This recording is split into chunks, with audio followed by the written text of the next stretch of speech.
ఉదయకాలపు ఆరాధన కృపల్లో పరిచర్యలు బాధ్యతల్లో సహాయపడినందుకు వందనాలు చెల్లిస్తున్నాం. ఈ సమయంలో ప్రత్యేకంగా మీ దాసులు మరి నరసింహుడను బట్టి మరి మక్కను బట్టి వందనాలు.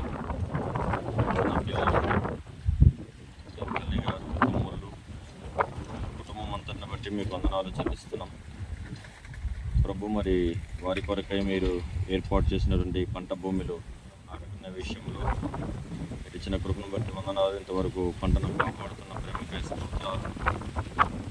ఖచ్చితమైతే ప్రభా రేపటి దినం నుంచి ఇక్కడ క్రాసింగ్ వర్క్ ప్రారంభించడానికి ముందుగా దైవ సేవకులుగా మరి బిడ్డలుగా వచ్చి ఇక్కడ ప్రార్థనలో గడపాలని ఇచ్చిన తరంపును బట్టి వందనాలు చెల్లిస్తున్నాం తండ్రి. మరి చేరొచ్చిన మాలో ఏమీ లేదు. మరి 2-3 నా నామం ఎక్కడ కూడి ఉందరో వారి మధ్యలో ఉంటారు సెలవిచ్చిన దేవుడు కనుక మీరు మా మధ్యలో ఉన్నారు నమ్మి శోధిస్తున్నాం తండ్రి. ప్రభా మరి చేరొచ్చిన సమయాన్ని దీవించము. నీ నుండి ప్రతి శ్రేష్ఠ ఈవిని భువియందు పొందితిని నేను ప్రభువా. నీ నుండి ప్రతి శ్రేష్ఠ ఈవిని భువియందు. ద్వితీయోపదేశ గ్రంథం 28వ అధ్యాయం.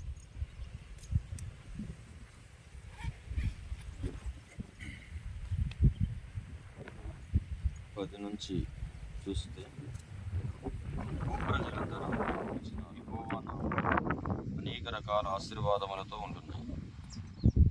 ఈ ఆశీర్వాదం అన్నీ కూడా సమస్త మానవాళికి అనుగ్రహించాలని ఆ దేవాది దేవుడు ఏర్పాటు చేస్తూ వచ్చారు.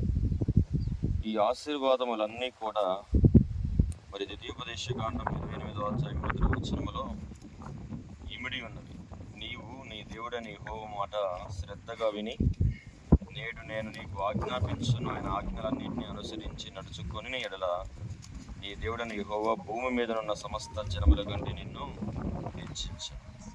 కనుక దేవుని మాట వినుటలో ఆశీర్వాదం. దేవుని మాటను బట్టి మనం పవిత్రులంగా చేపడతాం. దేవుని మాట చేత చెడుతనం నుండి తప్పించబడతాం. దేవుని మాటను బట్టి మరి సరైనటువంటి త్రోవలు కుడి ఎడమలకు తొలగిపోకుండా చక్కని త్రోవలు నడిపించబడతాం. కనుక ఈరోజు మనం సేవించే దేవుడు ఆయన మన సృష్టికర్త, రక్షణకర్త, పోషణకర్త, మనకు సమాధానకర్త, మన ఆశీర్వాదములన్నిటికీ కర్త.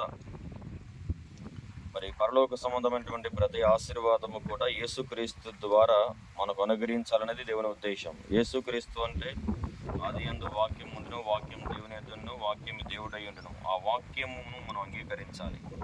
ఆ వాక్యానికి విధేయులం కావాలి. ఆ వాక్యానికి లోబడాలి.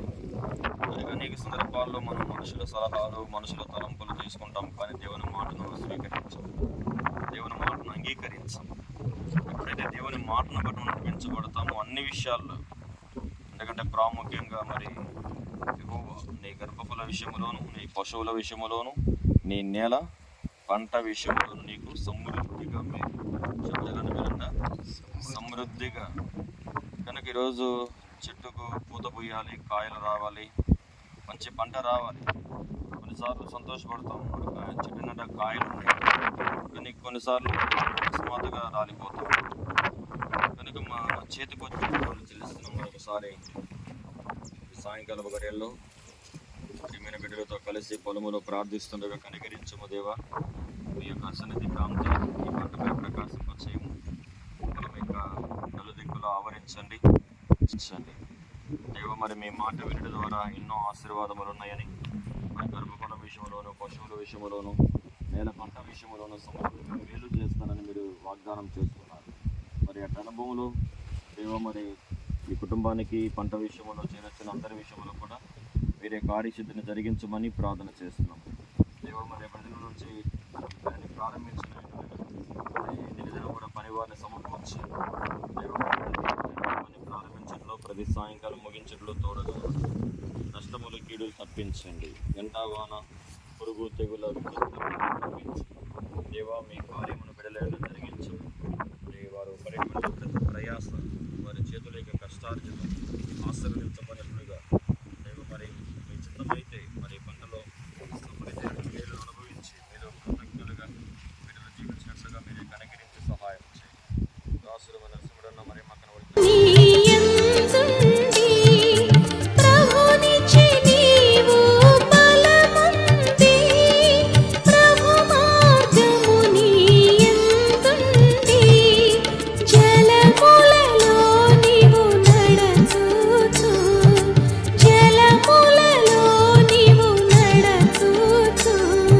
జల